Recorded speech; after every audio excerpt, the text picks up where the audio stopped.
guys, welcome to Beard's Eye View. This is going to be my spoiler talk review for Red Dead Redemption 2. Yes, spoilers all the way through here, guys. I'll be talking about the storyline, so make sure you played the game all the way through to the end. It's spoilers all the way through. If you want my spoiler-free review and my star rating for the game, then just click the link above my head and you'll be taken straight to it. Spoilers all the way through, guys. You've been warned. Micah's a prick, isn't he? Yeah. I always thought he was a prick from the start, and to be honest, when it kicked in, I thought you guys a prick, but maybe he's just that prick in the gang. And as time goes on, no, he is the fucking mother of all pricks. Yeah, wanker. I'll get into him a little bit later. I mean, it starts off with you in the snowy area, and you're getting out of that into a nicer climate. And O'Driscoll's, the gang O'Driscoll seems to be the main problem here at that exact time, and that seems like that's going to be the main focal point. But as I said in my spoiler-free review, that becomes a fucking footnote compared to what happens later on in the game. I do like the fact that you had to save John as one of the early missions, and you find out how he gets his scars, and he gets scarred by a wolf when he's up in the mountains and almost about to die and fall off a cliff. You save him, and yet again, I like that introduction to John. You can just about hear him in the snow. That was really cool, and we do get a lot more with John. I honestly thought we wouldn't get as much. He'd be in the camp, but we wouldn't really do much with him because they want to keep him quite far back. But no, he's really integral to the story. John and Arthur do have this kind of thing where they're not massive fans of each other. Arthur doesn't like him because John kind of bailed for a while and then came back and was welcomed with open arms, and he doesn't like that. And John doesn't like him because he's pissed off with him because of it. But as time goes on, they start to get a bit more respect for each other, and it really pushes into the storyline where Arthur's kind of like, when things are starting to unravel, he's kind of like, John, you need to get your missus, get your kid, and you need to go. When I say you need to go, you need to go. And it's just nice to see that kind of natural thing in the character just come through where he's doing the right thing. At that little moment when you go fishing with Jack and Ross comes up with the Pinkerton guy, and they're having that fishing trip, and it's just him saying at the end, enjoy your fishing trip, kid.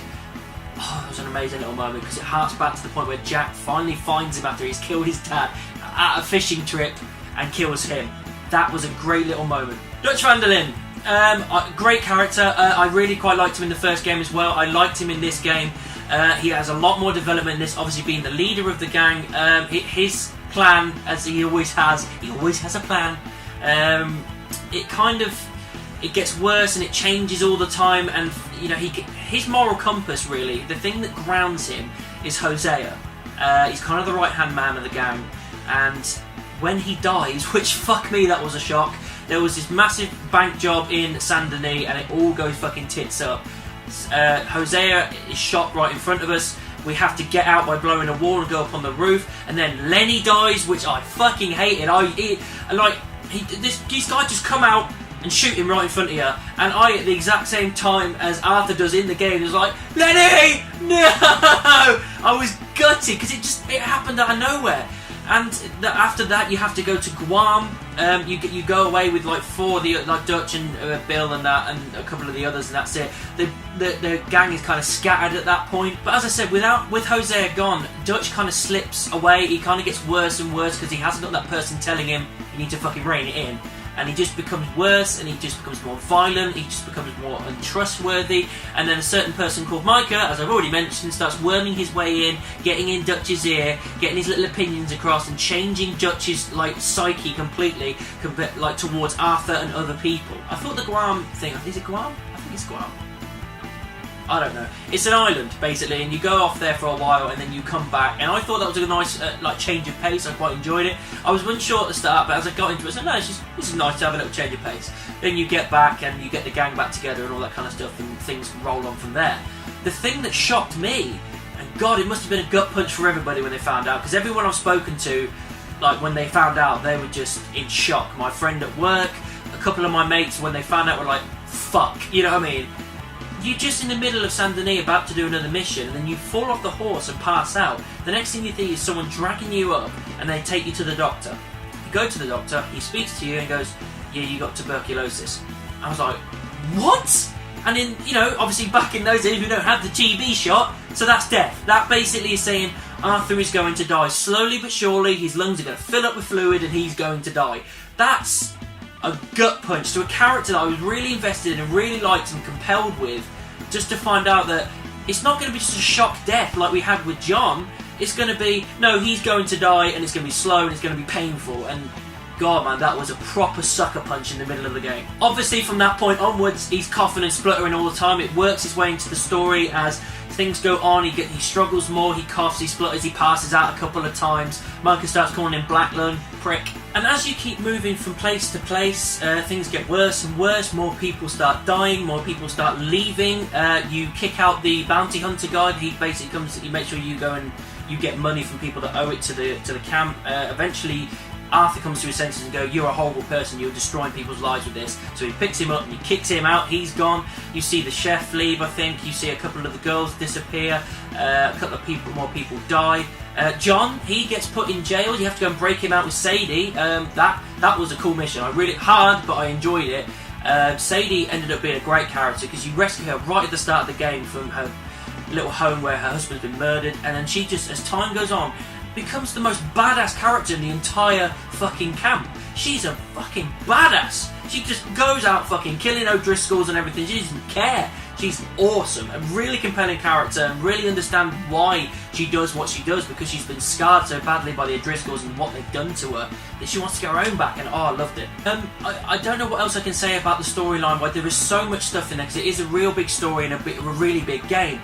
So I can all I can really do is kind of skip ahead to the final mission, really. That final mission, or final couple of missions, was amazing. You go to kind of take out Pinkerton, the kind of bureau guy, and then he spills the beans that Micah has been under their thumb the entire time, feeding information back, changing and twisting Dutch, and that just is the final straw. Abigail is the one to kill Pinkerton. He's about to shoot you in the face and she shoots him, so cool, nice way to go. Again, they mislead you thinking he's the kind of main guy, and then obviously no, it's Micah. Micah's the fucking guy that you're going to take down. And yeah, and the final mission of just...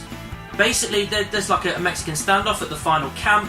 Micah trying to explain stuff to Dutch, you're doing the same to Dutch, and just back and forth, like, no, don't trust me, don't trust him. And then you've got people siding on different things. Javier Escuela, he sides with them, which gives you the reason why John doesn't like him in the other game.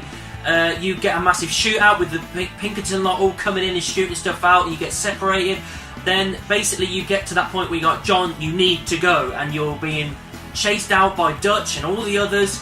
And then your horse dies. That was a gut-wrenching moment as well. Your horse gets killed and everything. You have that little moment with the horse.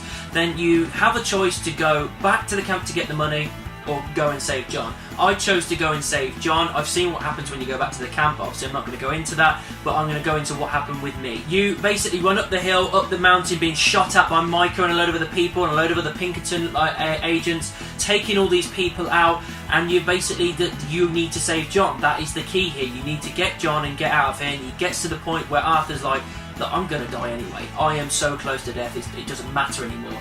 I need to save you. Not both of us are going to get out of this, so you need to get out of this. He gives him his hat, and he says, go. Just go. Get your family and leave. And you have that final massive fight with Micah on top of a mountaintop. You beat the living shit into each other. And then Dutch appears just at the point where Micah looks like he's going to kill him. And again, it's back and forth. He's trying to get in, and you're basically lying there, inches from death, saying, Dutch, I've done everything for you, and you can't do this to me, blah, blah, blah. Dutch just turns around and bails, and then Micah gets frustrated and annoys, and he bails as well. And my character goes up to the top of the mountain, and Arthur dies just there on top of the mountainside as the sun rises with some nice, awesome music over the top, and what a way to go out. There is a very slight difference to the way that ends, depending on your honour system as well. Your honour system is very important in this game as well. Mine was very high, so that's the ending I got, but my friend at work, his was a little bit lower. So because of that, Micah shot him in the face. That's what happens. So be careful with your honour system, because it can change things as well. After Arthur is gone, you probably guessed it, you become John. And I'm fine with that. I think that was the way they were probably going to go anyway. I'm glad they went that way, because you get to be John all the time. I really like the final kind of epilogue that we had. John kind of building the house that we have in the first game, getting Abigail and Jack back on side. He does a few bounty hunting missions with Sadie. He finds Charles and he helps build the house. Finds Uncle, does the same. And it's really nice to have that kind of ending thing, building that up. You find out that Charles found Arthur and buried him. I still haven't found the grave yet, but I will. And Sadie keeps saying that we've heard things of Micah, I'll keep giving you information, and you're trying to go straight, but it's kind of like you still want to get revenge for Arthur. So eventually she comes up once you've got Abigail and Jack back, the house and the barn and everything is all built, it's all done and dusted, then Sadie comes back and goes, we found him. And Abigail's not happy. No, you can't do that, you can't do that. And he's basically saying, it's happening, whether you like it or not. Gets on, he goes, let's kill this bastard. They go up to the mountain, up to the snowy peak, taking on all these guys. Charles gets shot in the side. Sadie gets stabbed. I thought she was going to die, which she didn't, but fuck, I thought she was going to. You finally get to the top, you take on all the rest of the guys. Awesome music being played, snowy mountain. Oh, it's epic. What a showdown. You finally get to Micah, you finally fire off a few shots to each other. He's there being a prick, as usual. And then Dutch comes out at the very end, and you've got this classic Mexican standoff where you're constantly pointing back and forward, talking to him, saying, come on Dutch, do the right thing, fuck off Micah. And eventually Dutch shoots him. He shoots Micah. And it was a shock, because I was kind of, oh, for fuck's sake, I wanted to kill him. And then you find out Dutch has kind of gone and done it. But it was a shocker. And then out of nowhere, Deadeye comes into it, and I was like, oh my god, here we go. And I just loaded about 10 shots from his fucking chest all the way up to the top of his head and just unloaded on that bastard. I was so looking forward to killing him, and I just unloaded all my fucking rounds on him. And then he just kind of like stumbled, and then and he was gone. Oh god, it was a fucking awesome ending. Dutch just kind of bails. You get the money that you finally talk about getting. You get hold of all the cash, and off you go. That is kind of the end of the game there. That's how it finishes. You get back home, everything's all hunky-dory. It's a nice ending. It's a nice, happy ending. But what I will say is, watch the credits. The credits keep rolling, and they keep bringing up little video pieces, and this is the bit where it connects the dots from this game to the first game. You've got this amazing thing where you've got John and Abigail getting married, Sadie finally leaves, Charles leaves, then you slowly but surely see all these other characters from the gang doing, you know, with new jobs. The chef has a butcher's shop and everything. You see other people here and there. You see Mary, which is Arthur's old flame. She visits his grave. You see all these other girls and the guys in this camp with their new life, basically. And I really like that kind of rounding things off for the characters that are left alive. And then you can see Ross and the new guy looking around, sniffing around for the last people. Then he gets more information here and there. And the last thing I think you see is him on top of the hill just above your little homestead, pointing down because he's found John, and that leads in to the next game. Guys, overall, as I've said in my spoiler-free review, it's an amazing game. The storyline is absolutely incredible. I'm so happy that I finally got to review it. I cannot wait to see what they do next. I don't know where they're going to go next, but anything that they put forward, I am on board, because they have not steered me wrong with these two games. This was one of the best games I've ever played in my life. So that's my spoiler review for Red Dead Redemption 2. What did you think about it? Let me know down in the comments or send me an email. You can also find me in the various social media, Facebook, Twitter, Instagram and Tumblr. Just type in Beard's Eye View anywhere and I'm sure you'll find me. Don't forget to like, subscribe and share my videos. And I'll see you soon.